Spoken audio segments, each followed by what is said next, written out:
தலைப்புச் செய்திகளை பார்க்கலாம்.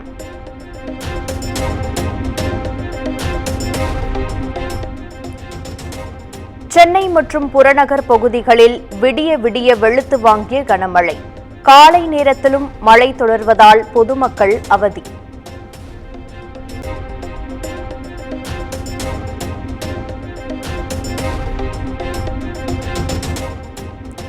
திருவள்ளூரில் அதிகாலை முதல் பெய்து வரும் மழையால் மக்களின் இயல்பு வாழ்க்கை பாதிப்பு.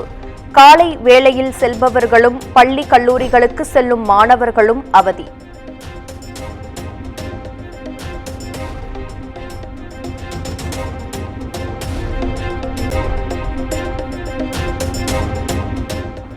தமிழ்நாட்டில் இன்று கோவை, நீலகிரி, நாகை உள்ளிட்ட 8 மாவட்டங்களில் கனமழைக்கு வாய்ப்பு.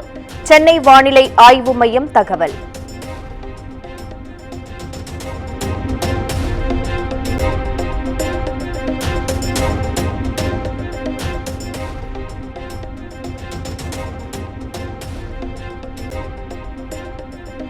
மேட்டூர் அணைக்கான நீர்வரத்து 73,000 கன அடியாக அதிகரிப்பு. அணையின் நீர்மட்டம் முழு கொள்ளளவை எட்டிய நிலையில் கூடுதல் நீர் திறக்க வாய்ப்பு.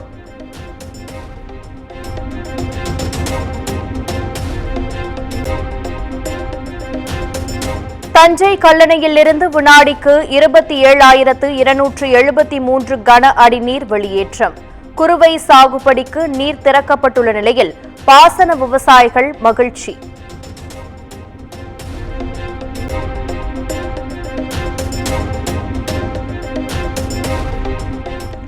ஒகேனக்கல் காவிரி ஆற்றில் நீர்வரத்து 60,000 கன அடியாக சரிவு. அறிவியல் குளிக்கவும் பரிசல் இயக்கவும் தொடர்ந்து 21வது நாளாக தடை நீட்டிப்பு.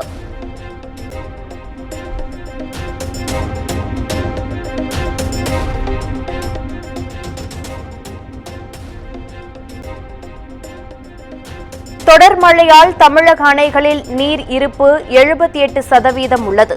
கடந்த ஆண்டை விட குறைவு என பொதுப்பணித்துறையினர் தகவல்.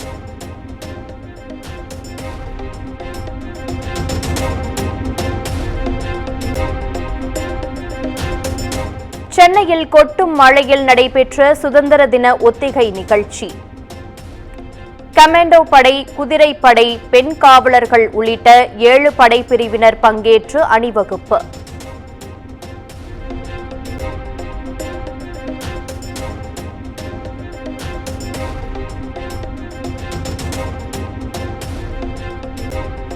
வயநாடு நிலச்சரிவில் உயிரிழந்த அடையாளம் தெரியாத நபர்களுக்கு சர்வ மதப்படி இறுதிச் சடங்கு.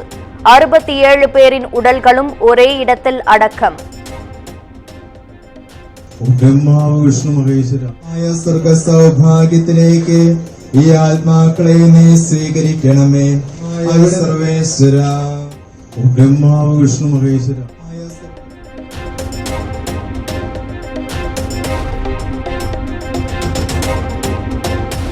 வயநாட்டில் நிலச்சரிவினால் பாதிக்கப்பட்ட பகுதிகளில் தேடுதல் மற்றும் மீட்புப் பணிகள் 7வது நாளாக நீட்டிப்பு.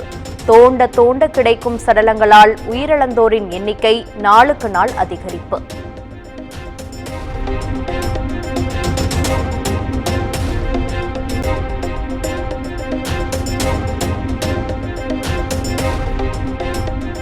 பல்கலைக்கழக துணைவேந்தர்கள், பதிவாளர்களுடன் உயர்கல்வித்துறை அமைச்சர் பொன்முடி இன்று ஆலோசனை. அண்ணா பல்கலைக்கழக முறைகேடு குறித்து ஆளுநர் நோட்டீஸ் அனுப்பிய நிலையில் கூட்டம் கூடுகிறது.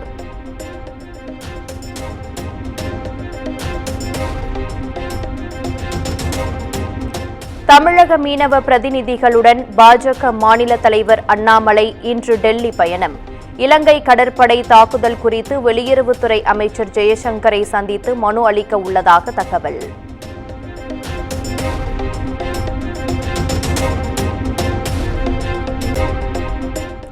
மகாராஷ்டிராவில் பெய்து வரும் கனமழையால் கோதாவரி ஆற்றில் வெள்ளப்பெருக்கு. அபாய கட்டத்தை தாண்டி கரை புரண்டோடும் வெள்ளம்.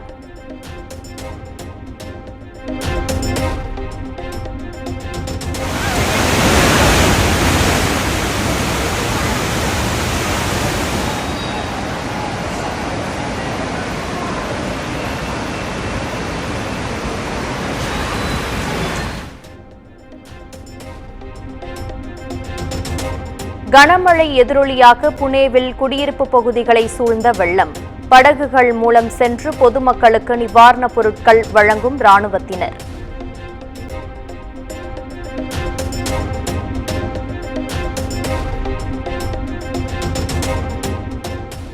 இடஒதுக்கீட்டை எதிர்த்து வங்கதேசத்தில் வலுக்கும் போராட்டம். போராட்டக்காரர்கள் காவல்துறையினர் இடையே ஏற்பட்ட மோதலில் 15 காவலர்கள் உட்பட 92 பேர் உயிரிழப்பு.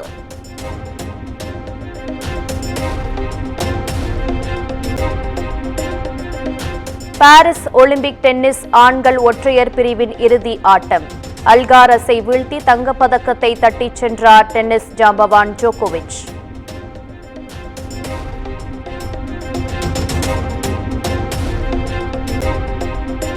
பாரிஸ் ஒலிம்பிக்கில் இன்று நடைபெறும் ஆண்கள் ஹாக்கி அரையிறுதிப் போட்டியில் இந்தியா ஜெர்மனி மோதல். மற்றொரு அரையிறுதியில் ஸ்பெயின் நெதர்லாந்து பலப்பரீட்சை.